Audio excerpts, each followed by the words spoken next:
Crutzen, que es un químico que define este término como ya no estaríamos en el Holoceno, si os acordáis las eras geológicas de geología, sino que el Antropoceno se refiere a esta etapa, digamos, esta era de la historia del planeta, donde la actividad humana es la que condiciona el funcionamiento de nuestro sistema. Así que esto es un término nuevo y que nos hace también introducir el término de cambio global, que es lo que realmente ahora estamos viviendo. Sobre todo se refiere al cambio que en sí es natural, o sea que en el sistema, en la vida haya cambios, eso es natural. Lo que pasa que el motor de todo ese cambio es la especie humana, ¿vale? Así es, somos responsables de esos cambios y sobre todo porque estamos impactando el planeta. Y además, ¿por qué? Porque estamos creciendo exponencialmente. Aquí podéis ver en esta gráfica cómo sigue creciendo exponencialmente la población humana, y os voy a meter en esta web, si funciona, creo que sí, porque aquí podéis ver, podéis consultarla cuando queráis. Ay, no va.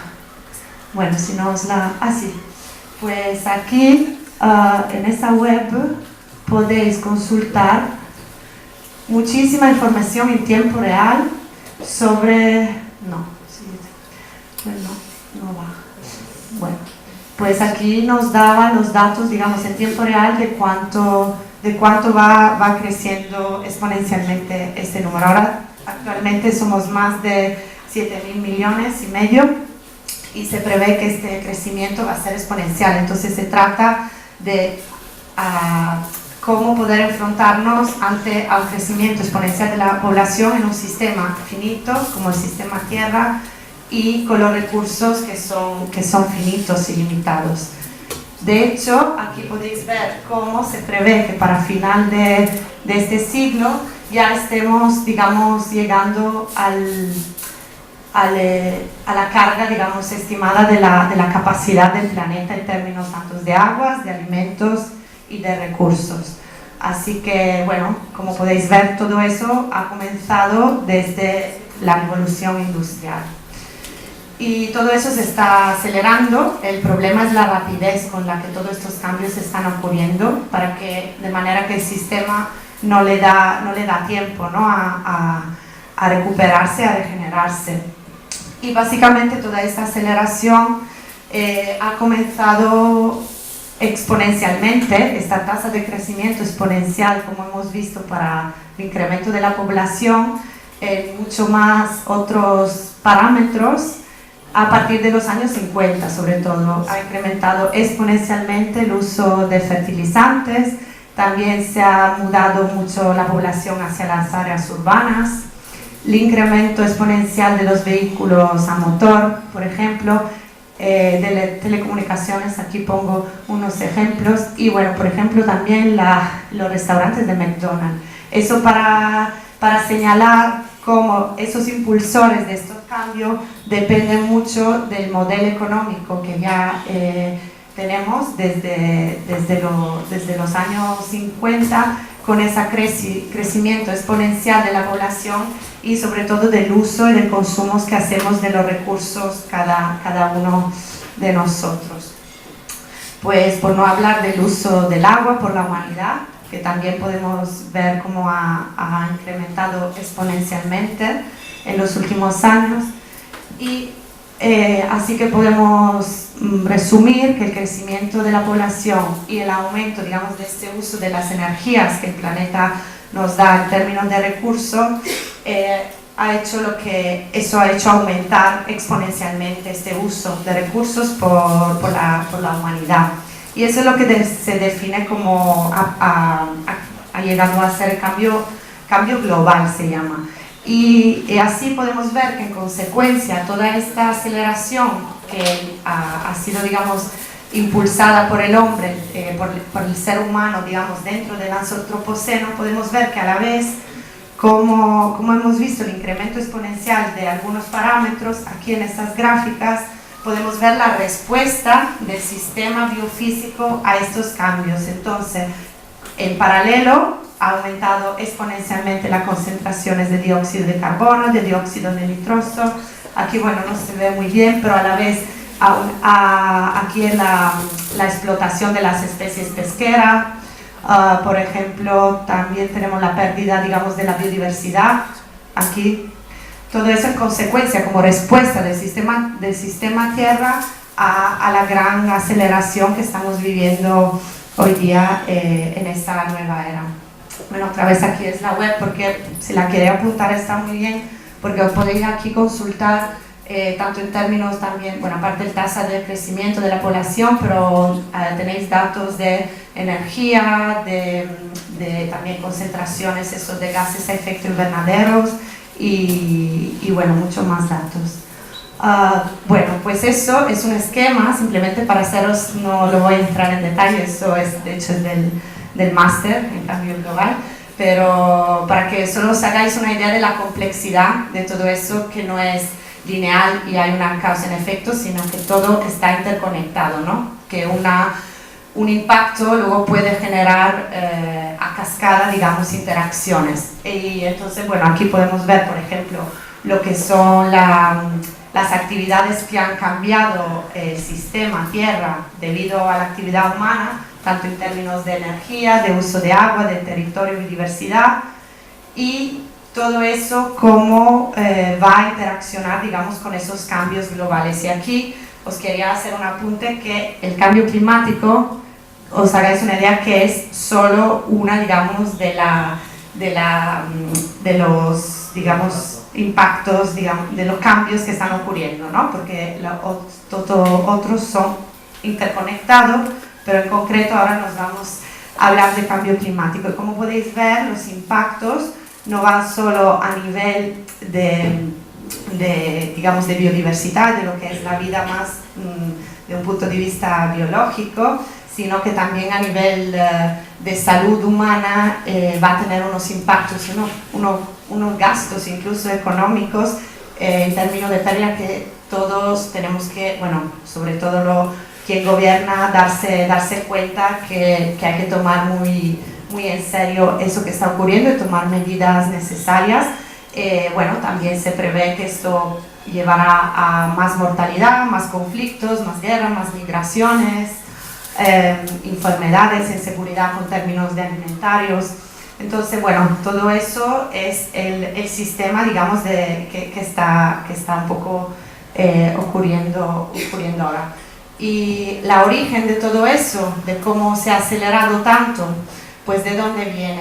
Viene de la gran cantidad que estamos emitiendo a nivel de gases contaminantes en la atmósfera.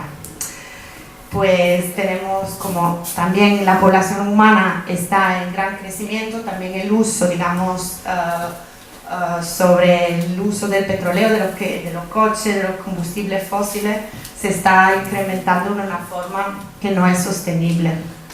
Bueno, aquí un pequeño repaso que imagino que ya todos lo sabéis, ya que tenéis un nivel, pero bueno, solo un resumen, que sepáis un poco cuáles son los principales gases de efecto invernadero.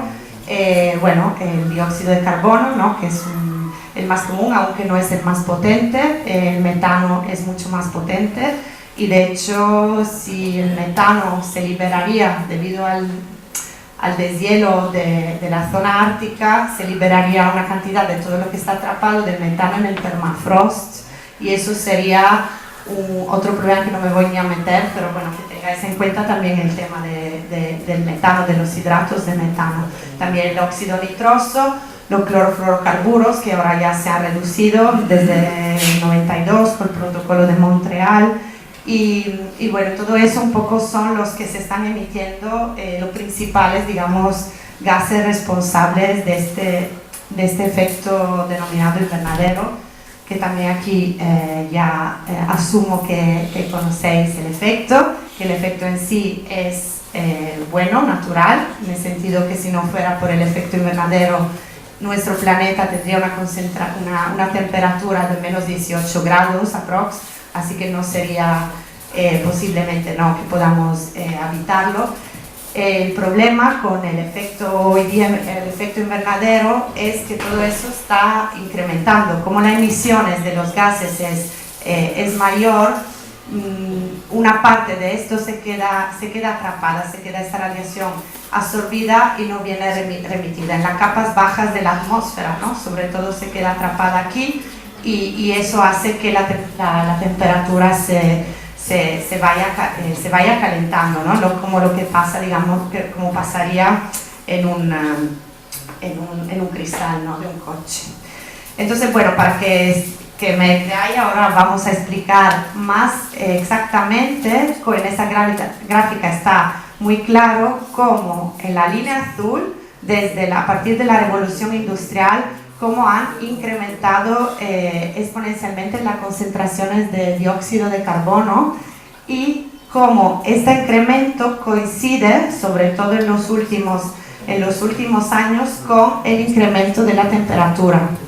¿Okay? Entonces, esto comprueba, digamos, el efecto invernadero, ¿no? Debido a la actividad humana. Y aquí, en esta web, que tampoco nos funcionará, en esa web podemos ver, bueno, ahora sabéis más o menos en qué rango de concentraciones de CO2 estamos. ¿Alguien le suena un número aproximado? Digamos, unos 410, así, partes por millones, ¿no? Entonces, ahora se habla de intentar mantener que las concentraciones no suban más de los 450 partes por millones de CO2, hablamos de dióxido de carbono, ¿no?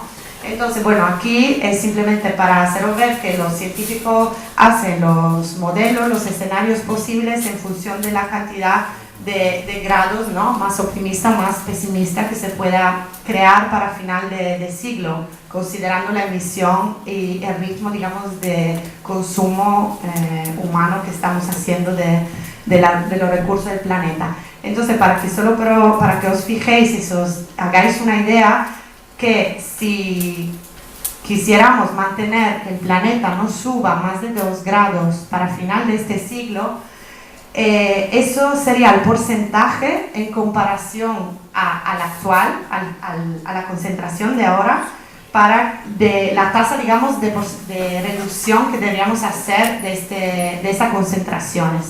Y eso querría decir que para mantener esos 2 grados, para final de siglos deberíamos reducir de un 118% nuestras emisiones. O sea que eso está bastante ¿no? claro el dato para darnos una idea de que aunque pararíamos de emitir mañana todo lo que hace, cosa que no va a pasar, aún así el sistema necesitaría décadas, ¿no? para poder mantenerse, recuperarse, digamos. Así que bueno, esa es la realidad, pero también lo que tenéis también que saber que todo eso no es el problema, el cambio es natural, como os dije al principio, en la historia del planeta hemos ya experimentado muchos cambios, o sea que los cambios en sí en la naturaleza son normales, ¿no? Lo que pasa, aquí tenéis una escala de millones de años de atrás, como hemos tenido de hecho concentraciones de CO2 atmosféricos más altas de las que tenemos ahora, a pesar de que el hombre no estaba emitiendo gases a efecto invernadero. O sea que no es el hecho en sí de que las concentraciones sean más altas o las temperaturas estén más altas o que el nivel del mar haya estado más alto. El problema es la escala del tiempo con la que está ocurriendo. Por eso no al principio os hablé de la gran aceleración del antropoceno. De hecho hay un libro, también si a alguien le interesa le puedo pasar la referencia. Entonces todo eso es alarmante por la rapidez en la que está ocurriendo, porque fenómenos que ocurrían en millones de años ahora están ocurriendo en una escala de vida humana, ¿no? Digamos en tiempos mucho más cortos. Y como entonces podemos intuir que todo eso no es sostenible, no va a ser sostenible en el tiempo. ¿Por qué? Porque vivimos en un planeta donde los recursos no son infinitos. Entonces con este ritmo así es insostenible. Estamos siguiendo cada minuto aquí hay una web donde podéis ver en tiempo real el incremento de la temperatura media del planeta. Y bueno, aquí no se ve, pero aquí el azul es la línea, digamos, de cómo es la tasa, digamos, de calentamiento natural, lo que sería natural, y la que está inducida por el ser humano. O sea que veis cómo incrementa rápidamente la parte, digamos, del aumento debido a la actividad humana. Así que, bueno, cada vez hay más evidencias científicas. El quinto informe del IPCC, no sé si os suena, es el Panel Intergubernamental por el Cambio Climático. Es un grupo de expertos que desde 1988, en el Programa de Naciones Unidas para el Medio Ambiente, se reúnen los principales expertos científicos mundiales de distintos países, con el objetivo de recopilar los datos y emitir unos informes para que sirvan a quien tome las decisiones, ¿no? Tanto en términos de gestión y de gobiernos. Y en ese último informe, ahora que sale cada 5 años, o sea que ahora saldrá de hecho el 2018, pero bueno, ya se afirmó con un 97% de certeza que la actividad humana, o sea, lo que estamos experimentando ahora actualmente está basado, digamos, en lo que es la actividad humana, y que eso tiene una aceleración muy, muy rápida. Así que bueno, ¿no? Nos preguntemos si es el clima en sí, ¿no?, que está loco, o igual somos nosotros, ¿no? Entonces, bueno, a pesar de todas estas evidencias, hay personas que tienen mucha influencia, sobre todo en la opinión pública, que aún no niegan y no se creen que eso del cambio climático, del calentamiento, es una realidad. De hecho, ahora os quiero comentar, detenerme un momento, porque creo que es muy importante que seáis conscientes, porque creo que es muy importante que vosotros seáis capaces de pensar y de tomar también ser críticos con vuestro pensamiento, ¿no? Que no os hagáis, digamos, influenciar por igual noticias que no son verdaderas. Así que hay un documental y un libro también sobre eso, se llama Los Mercaderes de la Duda, no sé si os suena, si no también me lo comentáis después. Son grupos de pseudocientíficos que vienen pagados por grandes multinacionales, grandes empresas, por intereses que tienen detrás económicos, supuestamente, y para negar evidencias que están científicas. Y lo que está pasando hoy día, justamente con el tema del cambio climático, y eso hace que, al negar esto, van a condicionar, digamos, la opinión pública y llegar a una gran parte de la población que igual no está tan informada, tan crítica o tan instruida, educada como esa. Y en el pasado ya hay unos ejemplos de eso que pasó con el DDT. No sé si lo sabéis, es una sustancia que se introdujo como insecticida y muy tóxica, y ya se sabía que era dañina y que tenía muchas consecuencias, sobre todo por la vida marina, y causaba moría de peces y de aves marinas. Sin embargo, por intereses también, digamos, económicos y de las multinacionales interesadas, no lo prohibieron enseguida. Luego se consiguió ya quitarlo, pero hubo por un gran tiempo que se pudo, digamos, mantener debido, digamos, a estas personas que lo negaban, que no era peligroso. Lo mismo, si os suena lo que os comenté de los clorofluorocarburos, que son también gases a efecto invernadero, estos estaban sobre todo utilizados para refrigeración, las neveras, y se dieron cuenta que estaba destruyendo la capa de ozono, que la capa de ozono es fundamental para protegernos desde la radiación ultravioleta dañina.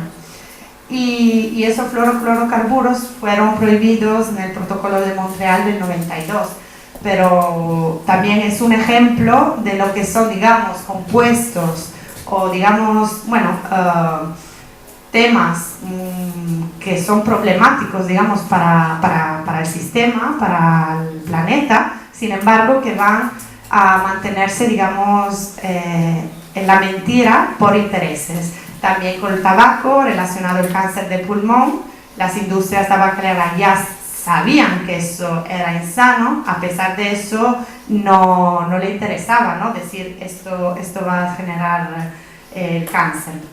Así que son todos ejemplos para daros cuenta que todavía hay mucho trabajo por hacer sobre todo eso de concienciar y informar sobre la problemática y para que todos seamos conscientes y podamos actuar de nuestro pequeño granito de arena para que esto se pueda frenar. Entonces, bueno, ahora vamos a hacer una introducción de lo que son la naturaleza y los servicios que nos da.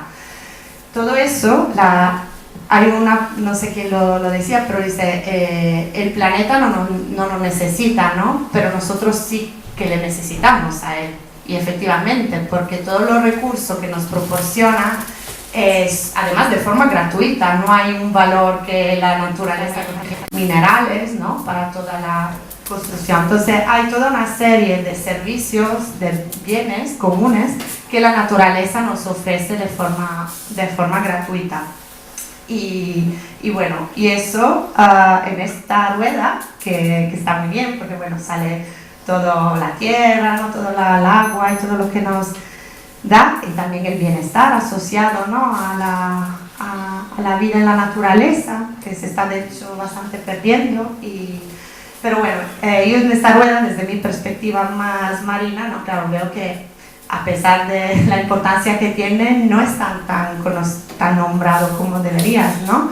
Nuestro planeta océano, digamos, ¿no? Porque realmente cubre más de 3/4 de la superficie de la Tierra, así que bueno, no tenemos que olvidarnos y por eso es un poco también mi misión de divulgarlo desde mi conocimiento de los océanos, el papel fundamental que juegan en nuestras vidas. Como os dije al principio, de hecho la vida se originó en los océanos, o sea, hace 3.450 millones de años, unos pequeños microorganismos, las cianobacterias, comenzaron a hacer la fotosíntesis y eso fue lo que permitió que poco a poco las concentraciones de oxígeno que respiremos se hayan incrementado hasta un porcentaje que ha desarrollado luego más formas de vida. Así que la vida también tenemos que recordarnos que viene del mar. Y además los ecosistemas marinos, aquí podéis ver justamente por la gran superficie que cubren de nuestro planeta, son pulmones también del planeta. Y de hecho el océano es, digamos que fija más CO2 de lo que pueden ser los bosques amazónicos.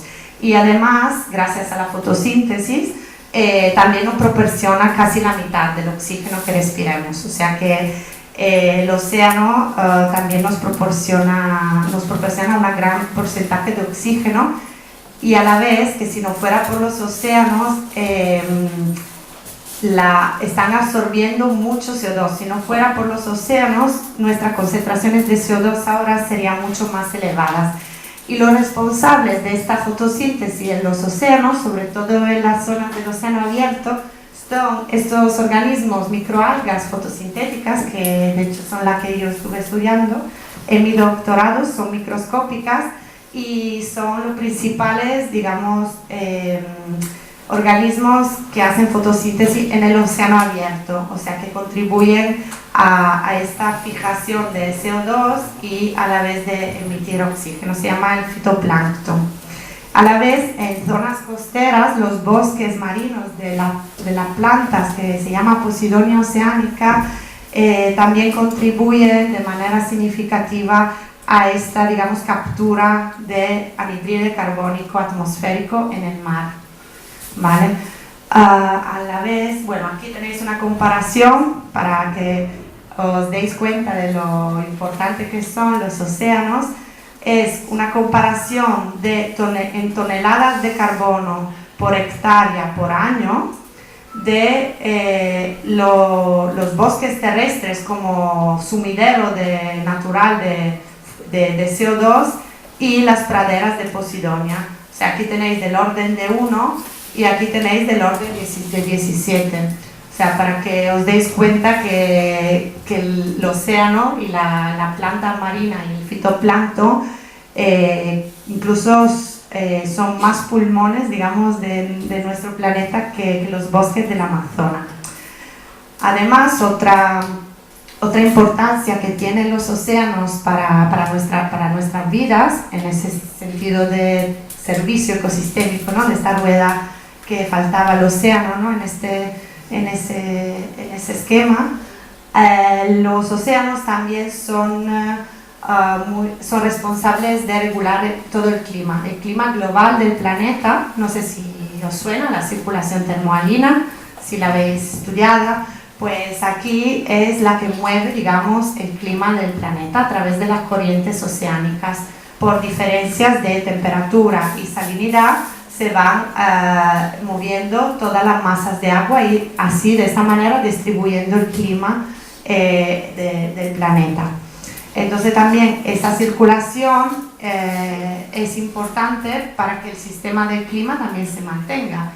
Si ocurrieran cambios, como ya ocurrieron en el pasado, de hecho ya se cortó esa circulación en eras geológicas atrás, sin embargo, si ocurriera ahora también causaría, digamos, unas consecuencias de, bueno, un cambio en el clima muy brusco.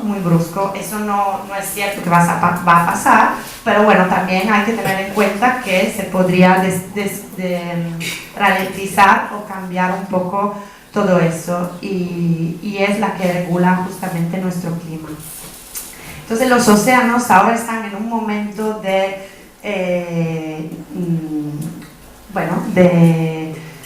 preocupante porque se están calentando cada vez más rápido y están ya absorbiendo mucho del calor y del CO2 que estamos emitiendo.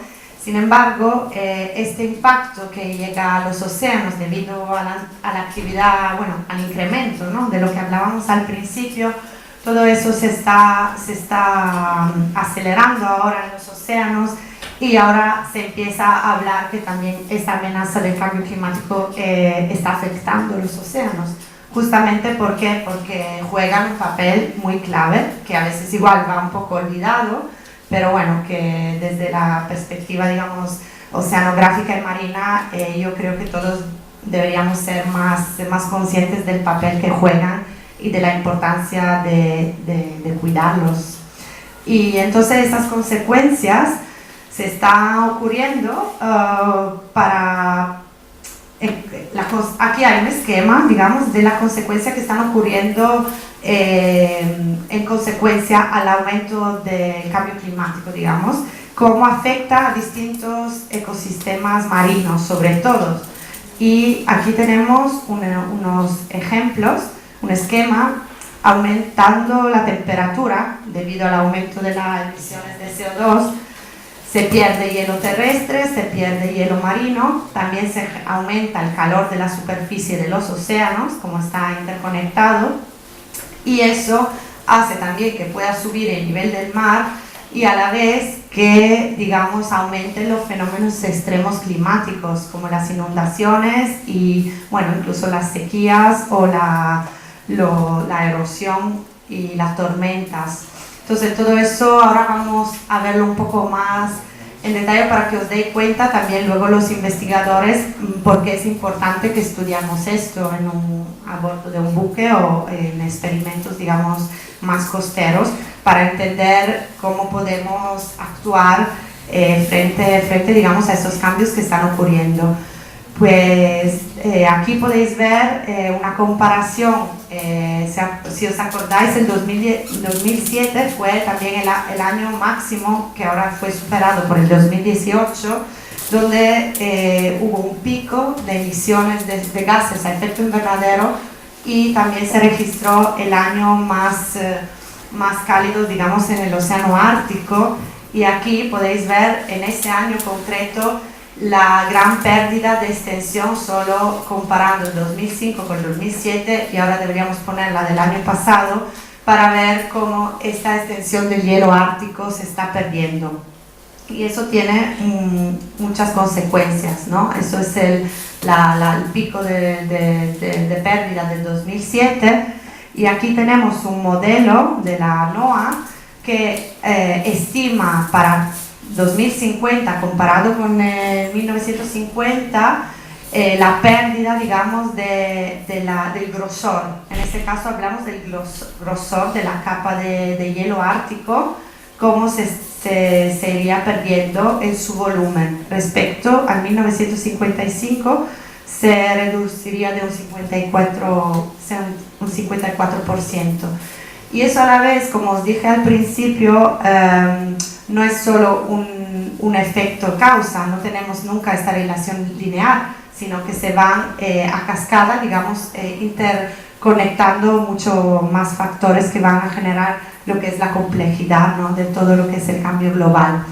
Y de hecho otra pérdida que se está ocurriendo es la pérdida del albedo, debido en consecuencia a la pérdida del hielo. O sea, como el hielo se está derritiendo y la superficie del hielo es blanca, una superficie blanca refleja mucho más. Sin embargo, si ahora perdemos este blanco del Ártico, también disminuiría este porcentaje de albedo y aumentaría, por lo tanto, la radiación absorbida. O sea que todo está interconectado. Y a la vez aquí podemos ver que el hielo sobre el mar se está perdiendo, como el caso del Ártico, que solo es hielo marino. También tenemos la pérdida de lo que es el hielo sobre tierra. En ese caso, los glaciares, la capa de hielo de Groenlandia, de la Antártida, esas también representan una gran pérdida, digamos, comparando, digamos, con lo que era, por ejemplo, aquí en la foto, un glaciar de los años 40 del siglo pasado y hace 14 años. Así que todo eso también está generando otra consecuencia de estos desequilibrios que os enseñé antes en ese esquema. Y aquí son proyecciones para final del siglo, que está ya, vamos, que no es ciencia ficción, sino que hay distintos aquí escenarios también, más optimistas, más pesimistas, pero en cada caso es evidente también a nivel científico. De hecho, aquí quería enseñaros esto, que es un estudio del Instituto Mediterráneo de Estudios Avanzados, donde se dan cuenta que, aparte que confirman por primera vez que el 87% de este calentamiento del océano está inducido por la actividad humana. Y eso es lo que causaría el aumento del nivel del mar. Y eso, ¿por qué? ¿Por qué? Que aquí voy a haceros ahora la pregunta, porque igual estáis equivocados o no, pero por eso me interesa aclarar conceptos que aparentemente pueden parecer sencillos. Si pensemos en la pérdida del hielo ártico, como os he dicho, ¿creéis que es esto lo que hace subir el nivel del mar fundamentalmente? O sea, es lo más importante que condiciona la subida del nivel del mar. ¿Por qué pensáis que el nivel del mar suba? ¿Porque se derriten los polos? ¿Todos pensáis eso? Pues no es esto la... A ver, no, para aclararlo, de hecho hay un experimento muy sencillo que solemos hacer en los talleres. Si nosotros ponemos un cubito de hielo en el agua, ¿qué pasa? Sí, pero si se derrite, si dejamos ahí el hielo, se derrite, ¿no? O sea, a lo largo, ¿no?, del tiempo se derrite, pero está a una temperatura normal. Si este hielo lo ponemos a calor, en agua más caliente, entonces en ese sentido relacionándolo con el cambio climático, porque está aumentando la temperatura, entonces esto se va a expandir. O sea, la expansión térmica es la principal causa, razón de por qué el nivel del mar sube. Eso siempre me gusta aclararlo, porque también hay una equivocación a pensar que sea en la pérdida del hielo marino. Cuidado que si hablamos de hielo terrestre, como la Antártida, ahí sí que si se derretiría el hielo antártico del polo sur, ahí sí que subiría el nivel del mar. Pero para respecto al Ártico, digamos que la principal causa es el calor, la expansión térmica, y eso es simplemente porque el volumen más, un agua más caliente ocupa más espacio que un agua más fría. Entonces es la expansión térmica la que es la causa del aumento del nivel del mar principal. De hecho aquí lo pone, expansión térmica, como aumento del nivel del mar. Entonces, bueno, todo esto, como os enseñé al principio de la segunda parte aquí, vemos como todo eso son desequilibrios que están ocurriendo. Hemos visto la pérdida del hielo marino, la pérdida del hielo terrestre, el aumento de las temperaturas, el aumento del nivel del mar. Y todo eso también tiene consecuencia con estos cambios bruscos que están ocurriendo a nivel de la costa, sobre todo. Si pensemos que vivimos una buena parte de la población humana vive en proximidad de la costa. Entonces también todo esto de las áreas bajas costeras están más vulnerables a lo que pueden ser, digamos, este aumento del nivel del mar combinado al aumento de tormentas y fenómenos extremos. O sea, esto no es ciencia ficción, sino que lo estamos viviendo cada día, o sea, también con las temperaturas. Y además lo que pasa en los océanos ahora con el calentamiento climático es que el calentamiento del planeta está causando a nivel de ecosistemas marinos la pérdida, digamos, de los corales, que no sé si conocéis el fenómeno del blanqueamiento de los corales y por qué está ocurriendo. Pues resulta que los corales son unos animales que viven en simbiosis con una alga que tienen unos pigmentos que le dan son células laxosantelas que le dan la pigmentación al coral. Imagino que como sois en ciencia lo conoceréis. Entonces, ¿qué pasa? Son los que le dan la pigmentación y el color al coral. Esa es una de las simbiosis que existen en la vida, en la biología, en la naturaleza. Y esa simbiosis necesita una temperatura muy óptima para poder funcionar. Como a nivel fisiológico, cada organismo tiene su óptimo de vida. Nosotros, si iríamos a vivir en un ambiente que tiene menos 80 grados bajo cero, nuestro cuerpo no podría sobrevivir, ¿no? O a temperatura muy elevada. Lo mismo los corales, con esas algas simbiontes, están en un óptimo de crecimiento cuando la temperatura del mar está en una condición. ¿Qué pasa? Que esta temperatura, como está aumentando, eso es lo que hace que si se pasa de un umbral, esa temperatura es lo que hace que esa simbiosis de alga y coral se rompa. Entonces ya el coral, al no tener estos pigmentos de las algas, va a experimentar lo que se denomina como blanqueamiento. Y eso ya está ocurriendo en algunos arrecifes de coral y es consecuencia también del calentamiento climático. Y a lo largo puede estar blanqueamiento, ya es un síntoma que luego ya los corales van a morirse, ¿no? Otro gran problema relacionado con el cambio climático es también el aumento de la eutrofización en zonas costeras. Y ese tema yo creo que deberíais estar más que preparados, más que yo, que no soy de aquí, sobre el caso del Mar Menor.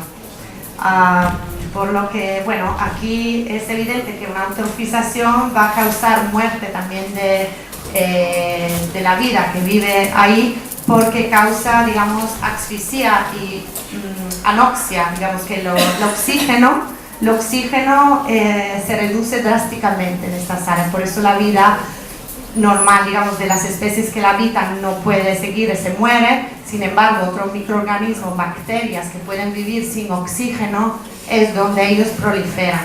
Entonces eso es el problema de la eutrofización, también como consecuencia de la actividad humana, porque estamos, por causas de sistemas de aguas mal depurados, están llegando al mar una cantidad exagerada de nutrientes, que es lo que genera ese descompenso. O sea, un incremento de la cantidad de nutrientes, sobre todo fosfatos, que viene del uso humano, y nitratos. Y eso es también un problema que los océanos, bueno, en este caso las zonas costeras, están experimentando también como consecuencia de la actividad humana, porque, una paréntesis, eutrofización en sí es bueno. De hecho, eu viene del griego, que quiere decir bueno. O sea, el fenómeno en sí indica el estado de trofía. Igual es un término un poco, bueno, creo que lo entendéis, ¿no? Trófico como de cadena alimentar, ¿no? Entonces, si estamos en un sistema eutrófico, está bien eutrofizado, eso es normalmente. Sin embargo, oligotrófico, hay muy pocos nutrientes, o sea, indica la cantidad, digamos, nutrientes que hay, y como los nutrientes también son la base, digamos, de lo que luego necesita el fitoplancton, el zooplancton y luego el pez para su red alimentaria, digamos, en sí el fenómeno biológicamente no es algo negativo. De hecho, se clasifica cuando se estudia estas cosas en biología marina, se estudia oligotrófico, mesotrófico y eutrófico, ¿no? Son como diferentes rangos donde las concentraciones de nutrientes, de fitoplancton, de clorofila son distintas. Pero bueno, ahora se está utilizando más refiriéndose a cuando esta tasa es ya demasiado, digamos, alta. Hay un input de nutrientes que se pasa, digamos, lo que es bueno para la vida. Y la consecuencia primaria es que genera pérdida de oxígeno. O sea, este incremento en la cantidad de nutrientes en el medio marino hace que se pierda el oxígeno, o sea, lo que genera, luego ha generado episodios, sobre todo, bueno, yo soy del Adriático, del Adriático, y aquí en los años 70 hubo un caso de eutrofización también fuerte, donde hubo una moría muy grande de peces debido a esta pérdida de oxígeno, ¿no? Bueno, y para seguir contando un poco cuáles son los impactos del cambio climático sobre los ecosistemas marinos, para que veáis un poco también a lo que nos dedicamos, sobre todo lo que estudiamos este área de la investigación marina. Uno de los temas que en concreto yo estuve también estudiando en mi doctorado es lo que es consecuencia también del aumento de las concentraciones de CO2. O sea, como hemos visto desde el principio que estas concentraciones están aumentando a una tasa muy rápida, eso tiene un impacto también sobre la química de los océanos. Eso no me voy a detener, no tampoco vengo a dar clase de química. Yo lo que me gustaría es haceros llegar mucha información, quizá muy densa, pero que por lo menos una cosa u otra os pueda hacer pensar y que salgáis, o sea, de aquí con una buena visión de lo que es el ecosistema marino y lo que le está pasando. Entonces aquí se está desarrollando, debido al aumento de la concentración de CO2, lo que no sé si os suena como la acidificación de los océanos. Eso está ocurriendo porque ese equilibrio que existe en el medio marino, que es una reacción química de equilibrio, se ve que controla el pH del agua del mar, se ve afectada por eso. O sea, simplemente en vez de ser un equilibrio, si esto aumenta más porque estamos emitiendo muchos más gases a efecto invernadero, en concreto el CO2, todo eso hace que la reacción, digamos, química se vaya, digamos, moviendo hacia la disociación, en vez de mantenerse esta en la 2, que sería lo normal, digamos, del equilibrio, que es el ácido carbónico, se va a aumentar las concentraciones disociándose en protones y a la vez en los iones bicarbonatos, ¿no? Entonces, un efecto neto de un incremento de un 150% en los protones y un 50% en eso. Y eso, ese desequilibrio hace que el pH del agua del mar esté bajando. ¿Y eso por qué nos interesa? Porque hay muchos organismos que hacen de sus conchas marinas, como moluscos, corales, incluso y algas, que sus conchas están hechas por bicarbonato de calcio, puede ser en forma de aragonita, en forma de calcita, pero estos organismos construyen, digamos, su casa, su concha con este bicarbonato. Entonces, si se va a perder, sus conchas se van a disolver también.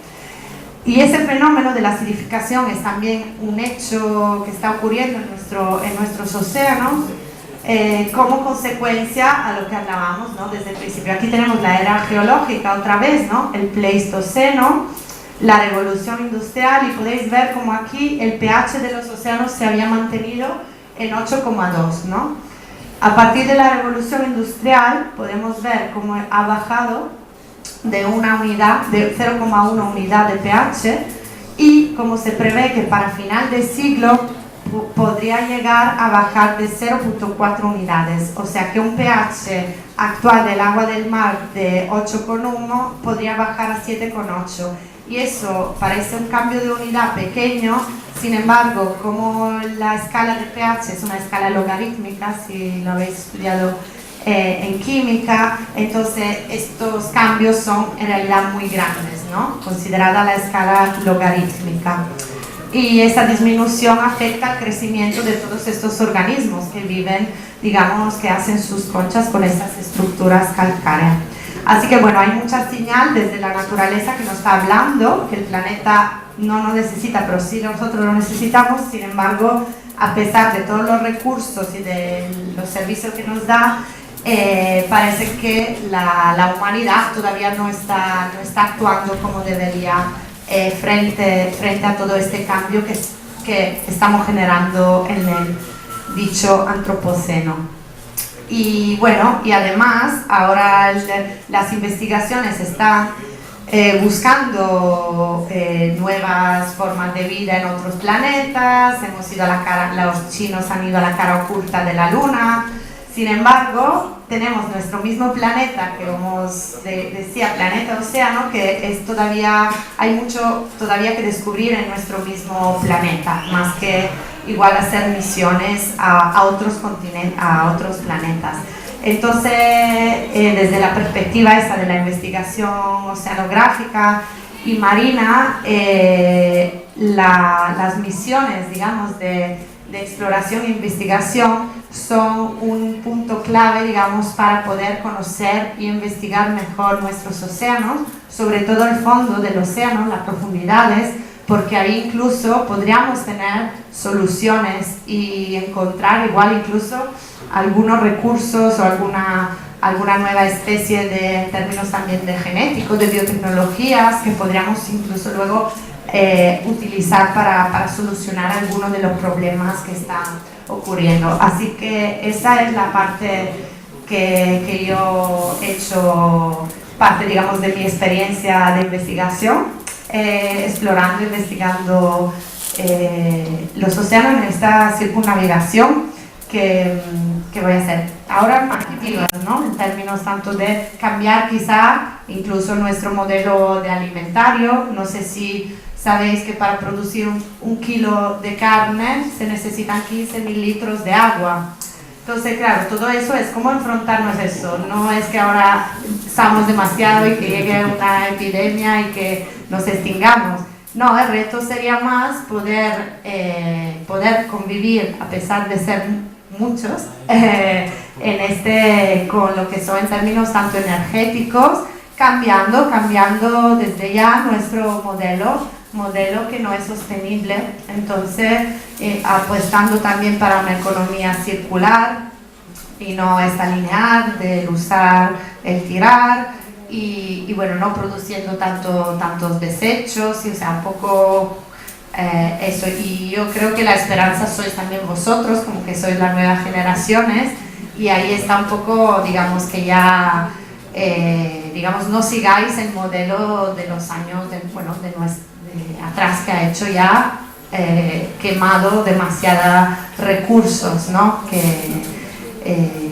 Incluso en términos de movilidad, no sé cómo os movéis, igual vais en bicicleta, o bueno, que hay muy pequeñas cosas desde vuestro día a día que podéis hacer localmente, como dice el compañero, luego ya si muchos granitos de arena se suman, hacen una playa, ¿no? Entonces, en ese sentido, yo creo que no tenéis que ser pasivos, porque además el planeta está, sois vosotros, lo que en 2050 para vosotros no es el informe el número de un año de un informe del que hacen esto el experto científico que dice para 2050, sino que vosotros en 2050, o sea, seráis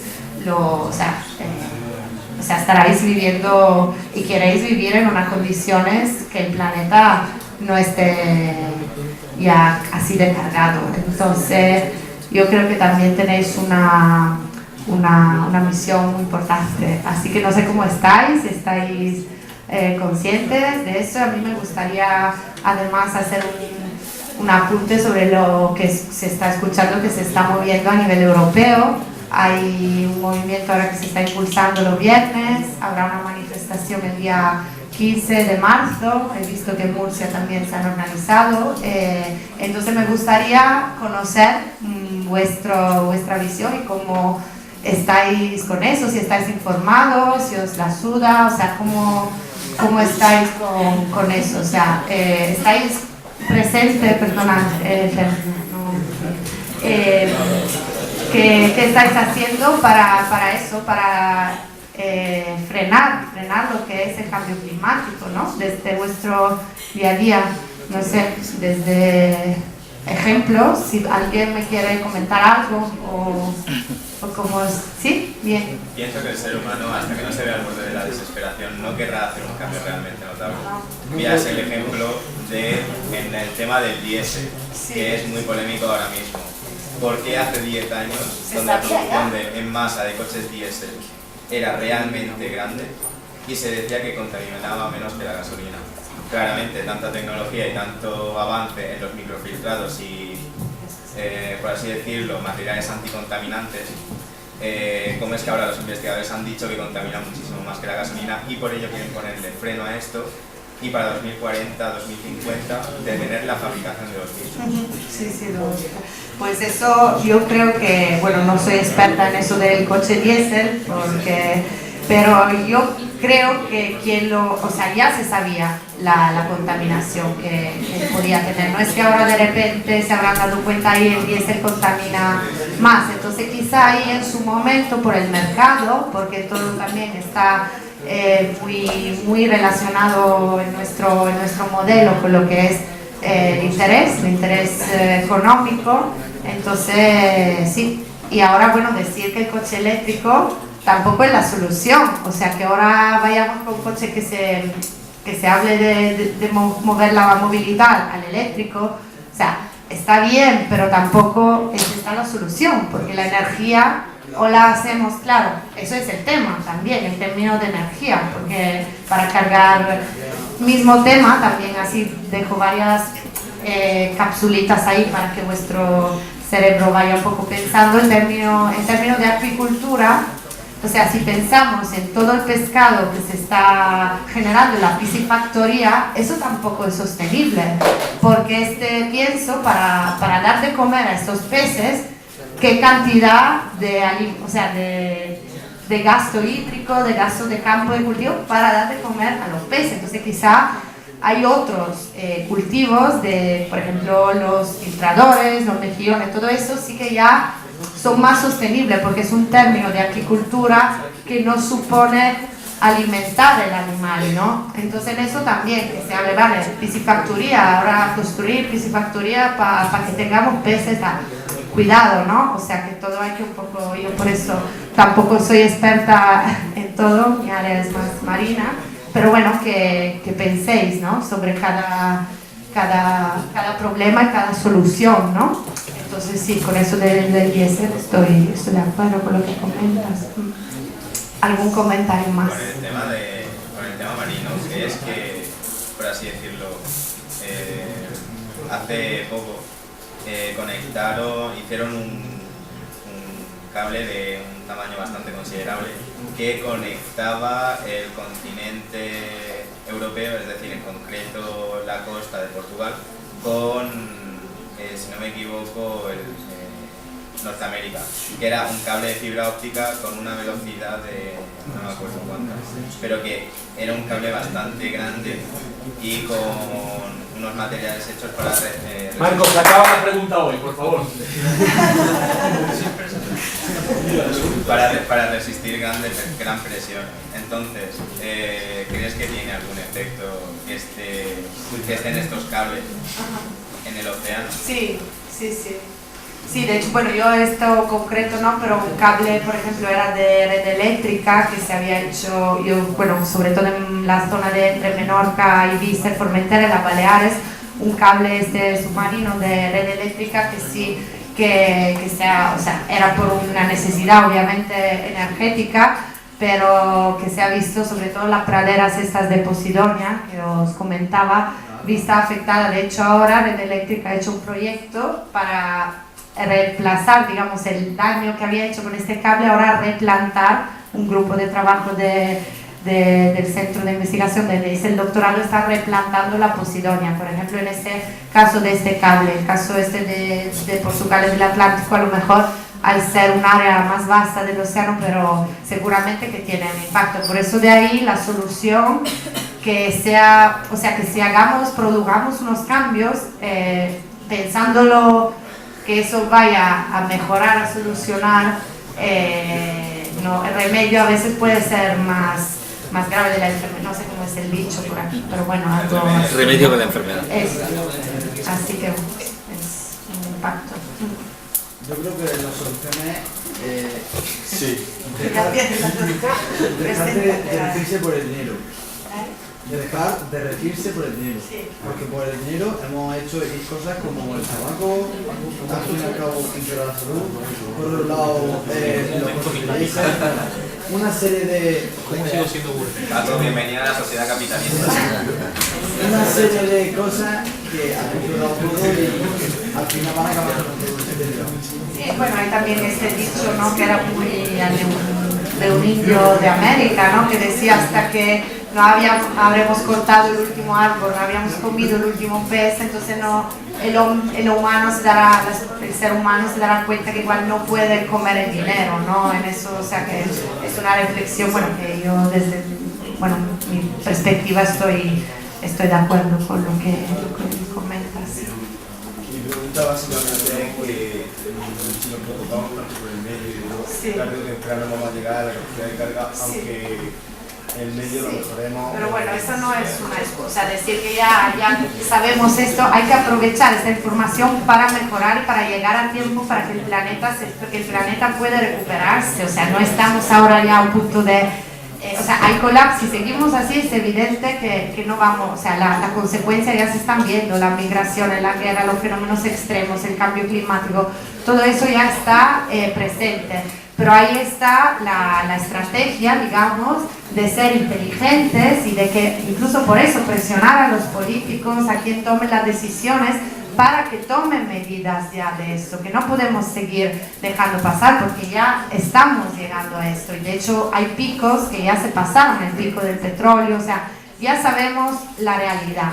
Quien no la sabe pues necesita informarse, no hacerse condicionar para la falsa información y la opinión pública que hace que las neuronas, las sinapsis se vayan ahí cortando y eso es muy dañino, ¿no? Para como a nivel de población humana, ¿no?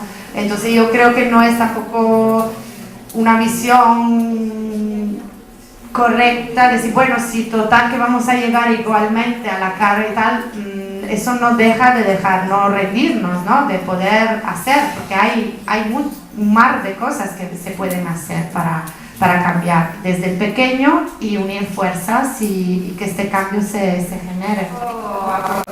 Si estáis con trabajos de investigación, justamente no lo había pensado, puede ver como idea, porque bueno, para que os hagáis una idea de cómo se trabaja, en este caso, en el campo de la investigación marina, y también así, bueno, luego que os cuento esta experiencia, quizá podríamos planearnos, si ya lo estáis estudiando, saber que os pueda dar una pauta incluso de cómo se plantea, ¿no? un trabajo científico, ¿no? Como a nivel de hipótesis y material, métodos y todo es un poco la clave para si tenéis que hacer algo de eso que me había olvidado.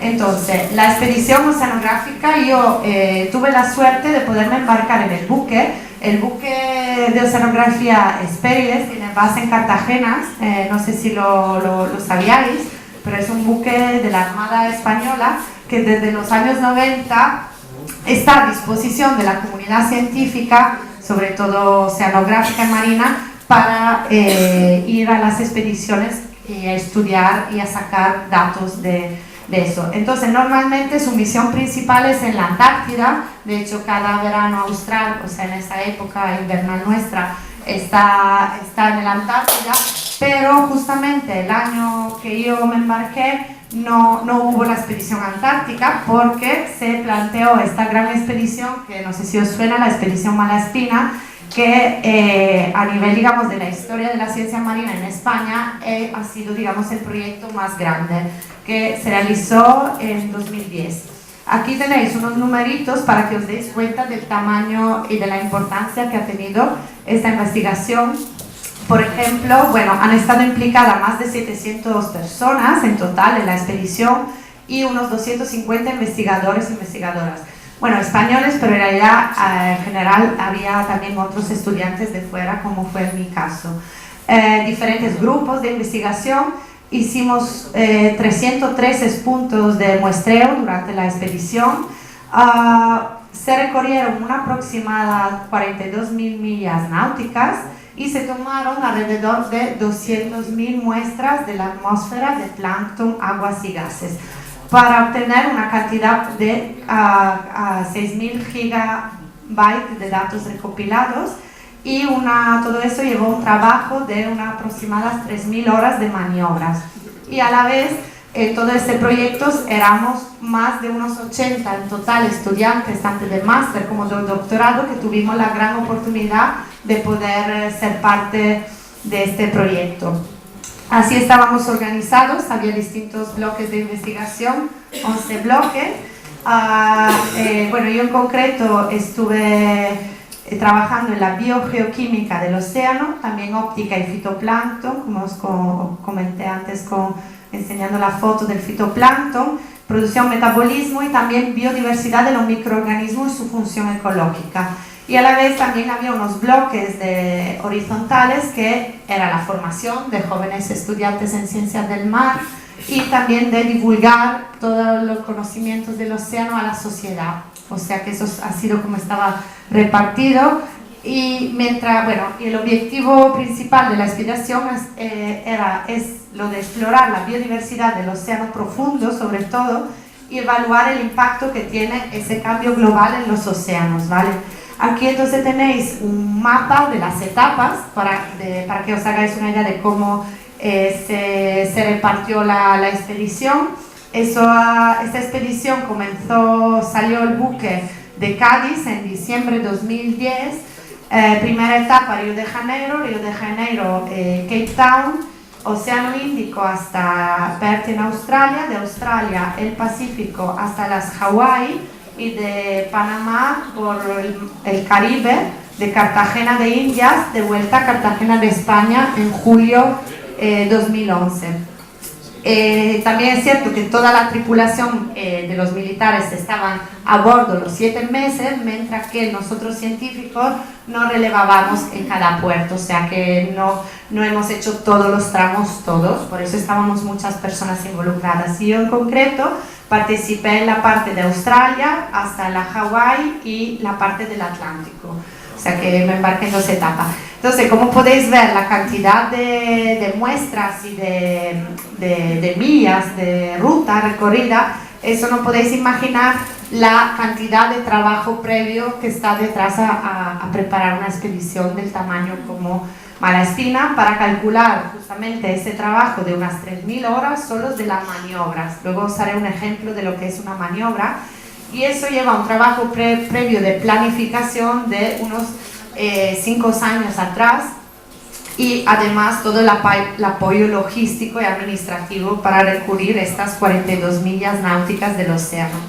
Entonces, bueno, como veáis aquí, eso es el buque cuando se estaba preparando la carga de todo el material, porque tenéis que pensar si el buque va a salir, todo el laboratorio, todos los protocolos, todo el material que necesitemos, tenemos que tenerlo más que bien organizado y cuantificado, porque si estamos en el medio del océano no es que, ay, que ahora ya se me ha acabado el reactivo o el filtro, o sea, el material hay que cuantificarlo muy bien, porque planear una expedición como esa no es algo que se planea en poco tiempo, o sea que hubo una labor detrás de planificación muy importante, sobre todo por el hecho de que una vez que sales estás en la mar, no es que estás en el laboratorio de tierra y dices, ay, me falta esto y lo voy a buscar. Así que es muy importante la organización.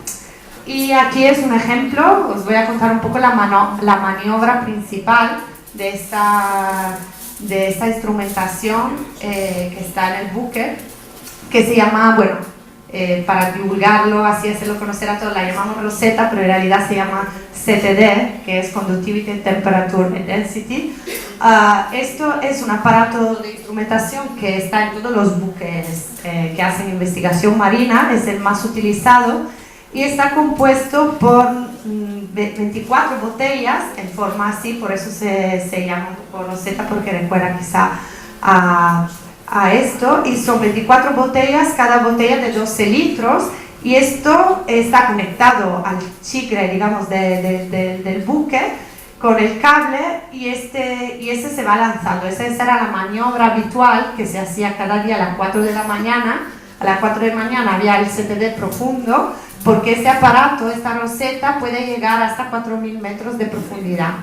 Entonces, muy interesante, porque cuando se decide parar de hacer la estación, en esa estación se lanza esta Rosetta, y lo que va a ser interesante es con unos sensores que tiene aquí, están conectados con el ordenador dentro del buque. Una vez que esta Rosetta va bajando por la profundidad del océano, se puede ver el perfil de cómo es este agua, ¿no?, que estamos muestreando en ese momento. Entonces, una vez que llega al fondo, cuando ya vuelve a subir a la superficie, ya tendremos seleccionadas las profundidades que nos interesan. Entonces, una vez que la Rosetta llega otra vez aquí a bordo, tendremos aguas, como son 24 botellas, cada botella habrá un agua de una distinta profundidad. Y eso es muy útil y muy interesante, como era una expedición muy interdisciplinar, en el sentido que analizábamos desde agua, del plancton, zooplancton, microorganismos, lo contaminante, o sea, muchos protocolos diferentes de muestreo y de análisis. Con eso podíamos tener un perfil de nuestra columna de agua en esa estación. Entonces esa es, digamos, la instrumentación que más usábamos. Entonces, una vez que ya la Rosetta llegaba aquí, cada uno, según la tarea que le tocaba, iba a buscar la botella correspondiente a la profundidad que iba a analizar. Entonces ahí estaba como nuestro punto de encuentro, de muestreo, para luego seguir trabajando en los laboratorios. Aquí tenéis, bueno, espera, bueno, y entonces, aparte de tener esta instrumentación, lo que nos interesaba era también, al tener en cuenta una circunnavegación así tan grande, saber cada agua de dónde viene, ¿no?, de qué océano pertenece. O sea, que si estamos en el Atlántico, no es que solo decimos esto es el océano Atlántico, no,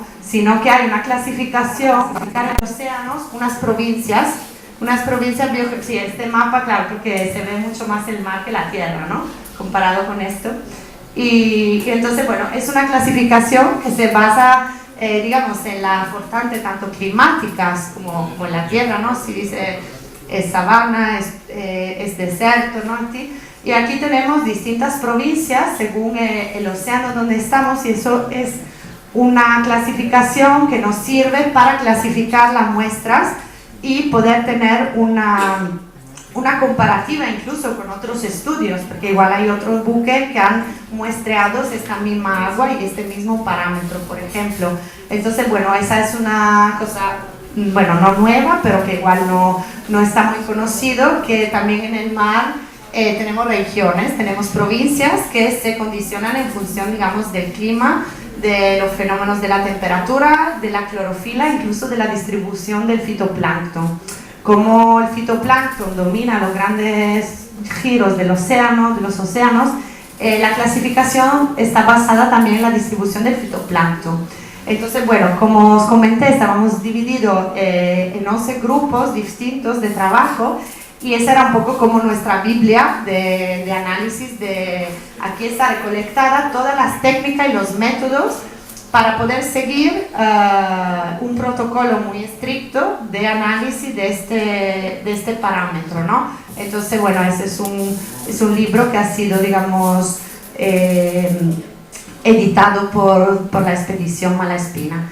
Y un objetivo bien importante de esa expedición era lo de fomentar, digamos, el aprendizaje de los jóvenes, digamos, que estaban estudiando ciencia del mar. Entonces, eso ha sido como una experiencia, en mi caso también, y como lo de otras compañeras, muy enriquecedora, porque hemos aprendido mucho más que igual estar en un laboratorio en tierra, y a la vez estabas al lado de los grandes expertos, los científicos que para nosotros igual eran referencias para sus estudios que ya estaban investigando ya hace tiempo. Entonces estábamos todos compartiendo el mismo buque, además, y estando en un ambiente de trabajo muy intenso, pero a la vez muy de buen espíritu, ¿no? Digamos. Y aquí podemos ver la roseta que ha llegado, y aquí tenemos las distintas botellas donde muestrábamos. Y a pesar de tener olas de 13 metros este día en el Pacífico, estábamos ahí felices y contentos filtrando y mostrando. Aquí filtrando, esas son otras compañeras que están trabajando también en el laboratorio. Esa es otra maniobra hecha por 2 chicas, así que podéis ver que también las mujeres podemos hacer los trabajos que se supone que están asociados a los hombres, ¿no? Lo de cargar una botella o poder trabajar en la mar, ¿no? Que la mar también siempre ha sido asociada más al hombre. Aquí son más experimentos, bueno, un poco para que veáis un poco cómo era el buque, la vida a bordo. Aquí tenemos, bueno, tanques de incubación. Aquí son otras botellas que se muestreaban. Y bueno, y el objetivo también de llegar al más público posible. Entonces, como esa expedición tuvo un calibre, un tamaño muy importante, se quiso, además liderada por España, se quiso fomentar ese conocimiento a toda la sociedad, por lo que fue muy interesante poder organizar visitas guiadas al barco, conferencias, también, bueno, hubo material audiovisual, un libro, un cómic y bueno, muchas apariciones en la prensa, en la radio y en la televisión. Y aquí, bueno, son unos resultados del proyecto. Por ejemplo, he puesto solo unos destacados, pero efectivamente uno de los resultados de esta expedición global, porque aparte de los polos, nos faltaba el Ártico y la Antártida, pero por lo demás hemos recorrido una buena superficie, ¿no?, del océano. Y en promedio, así global, se ha confirmado que esta acidificación del océano está ocurriendo, que un promedio de acidez de esos océanos se está incrementando de un 30% con respecto a la revolución industrial, y eso está haciendo más rápido de lo que pensábamos. También el grupo que se ocupaba de la contaminación ha descubierto más compuestos tanto en la atmósfera del aire como en la tierra que han contaminado y que tienen una huella humana. Y un resultado también destacado es el tema de la gran cantidad de plástico que existe en los océanos. Así que bueno, esos son algunas, y luego eso es un recorte de una nota de prensa que también eso de resumen puso unos resultados, como el mar se está calentando más rápido. Bueno, el plástico llega a todos los giros del océano. También se han encontrado muchas nuevas especies de microorganismos que tienen un potencial de secuenciación de genes, de donde ahí podríamos incluso tener algo de resultado que nos pueda servir para aplicaciones incluso biotecnológicas o farmacéuticas. Y bueno, el Índico, que está muy poco explorado como océano, se ha descubierto hay está en más buen estado, digamos que hay una más actividad de zooplancton y que está absorbiendo nitrógeno, y eso es un resultado positivo porque el Océano Índico está absorbiendo este nitrógeno.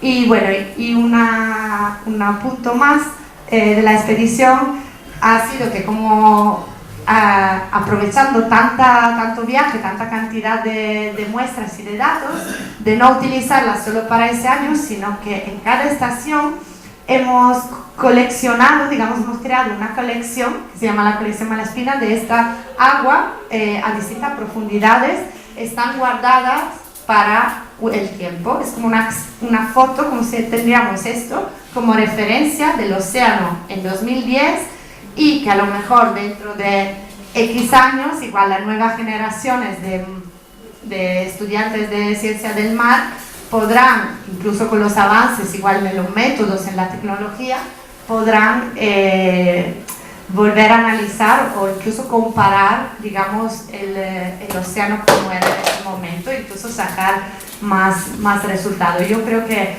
esto ha sido, bueno, para mi experiencia, un proyecto increíble, que sería muy necesario que haya más financiación incluso para hacer más de estos proyectos, porque ese año ha sido muy importante para la ciencia española, y esperemos que podamos seguir investigando, porque la ciencia sobre todo sirve para que podamos contribuir, digamos, con datos, con evidencia a lo que según el área que estudiemos, para que quien luego también tome la decisión, tanto informar todos, porque si es un proyecto que se hace liderado por España, a la población también le interesa saber qué está pasando, pero también para que con esos datos quien tome las decisiones o los gestiones o digamos las administraciones puedan hacer caso a lo que los científicos reportamos. O sea que la labor de los científicos en el mar va siguiendo. Lo que pasa que se necesita, como podéis imaginar, mover un buque de ese tamaño, mucho recurso. Entonces la vuelta al mundo ha sido, bueno, algo único, creo, en la historia de momento de la ciencia marina, y por eso me siento aún más afortunada poder estar a bordo. Y bueno, eso es un poco lo que os quería contar. No sé cómo vamos de tiempo. Y también, bueno, eso es, o sea, por el debate que ya hemos hecho un poco antes, es un poco eso, ¿no? Que es obviamente exagerado, no es lo que va a estar en 2066, pero para que nos demos cuenta de lo que tenemos que actuar ya, ¿no? Y que vosotros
el océano existe, que igual no la conocéis, cómo existen los biomas en la Tierra.